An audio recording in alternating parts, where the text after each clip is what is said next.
അസ്സലാമു അലൈക്കും. പുതിയൊരു വീഡിയോയിലേക്ക് എല്ലാവർക്കും സ്വാഗതം. ഇന്ന് ഞാൻ തയ്യാറാക്കാൻ പോണത്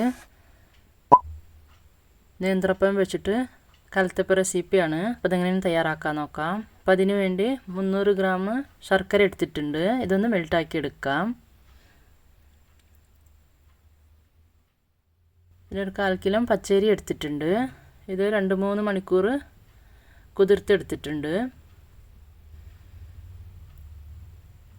നമുക്കിത് മിക്സിൻ്റെ ജാറൊക്കെ ഇട്ട് കൊടുക്കാം.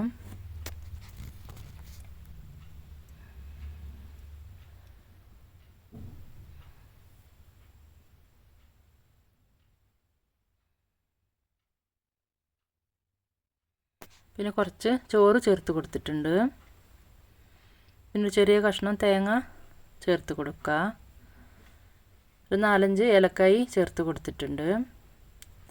ഇത് കുറച്ച് വെള്ളം ഒഴിച്ചിട്ട് നല്ല നൈസായിട്ട് അരച്ചെടുക്കാം.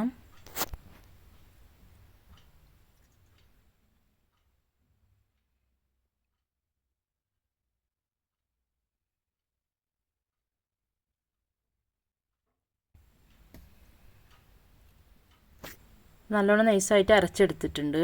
നമുക്കിതിക്ക് ഒരു നുള്ളു ഉപ്പ് ചേർത്ത് കൊടുക്കാം. പിന്നെ കുറച്ച് ബേക്കിംഗ് സോഡ ചേർത്ത് കൊടുത്തിട്ടുണ്ട്.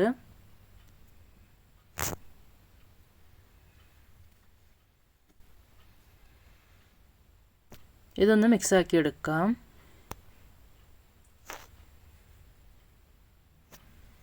പിന്നെ ഇതിക്ക് വേണ്ടി നല്ല പഴുത്തൊരു നേന്ത്രപ്പഴം എടുത്തിട്ടുണ്ട്. പിന്നെ കുറച്ച് തേങ്ങാക്കൊത്ത് എടുത്തിട്ടുണ്ട്. പഴം ഒന്ന് കട്ട് ചെയ്തെടുക്കാം.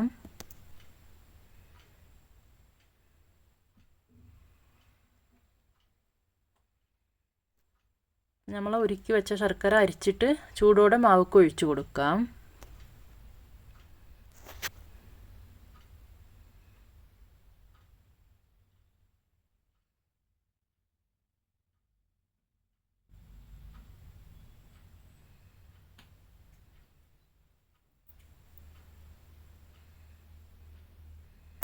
മാവ് നല്ല മിക്സാക്കി എടുത്തിട്ടുണ്ട്. നമുക്കൊരു ചട്ടിക്കൊരു സ്പൂണ് നെയ്യ് ഇട്ട് കൊടുക്കാം. തേങ്ങാക്കൊത്തിട്ടിട്ട് വഴറ്റിയെടുക്കാം.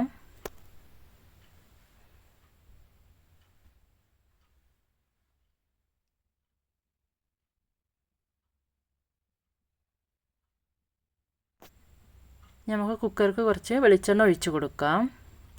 എന്നിട്ട് വഴറ്റി വെച്ച തേങ്ങാക്കൊത്ത് അതിക്ക് ചേർത്ത് കൊടുക്കാം.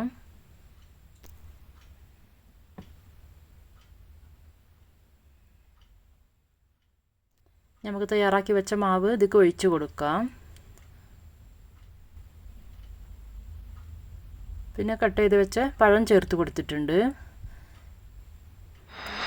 1 മിനിറ്റ് വരെ ഹൈ ഫ്ലെയിമിൽ വെച്ച് കൊടുക്കണം.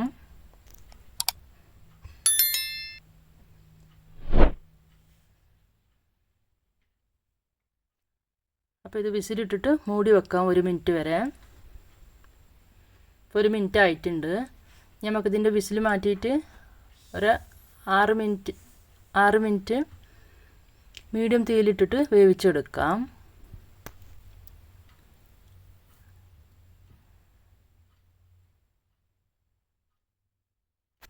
അപ്പോൾ ഇത് തണുത്ത് വന്നതിന് ശേഷം ഞാൻ പാത്രത്തേക്ക് മാറ്റിയിട്ടുണ്ട്.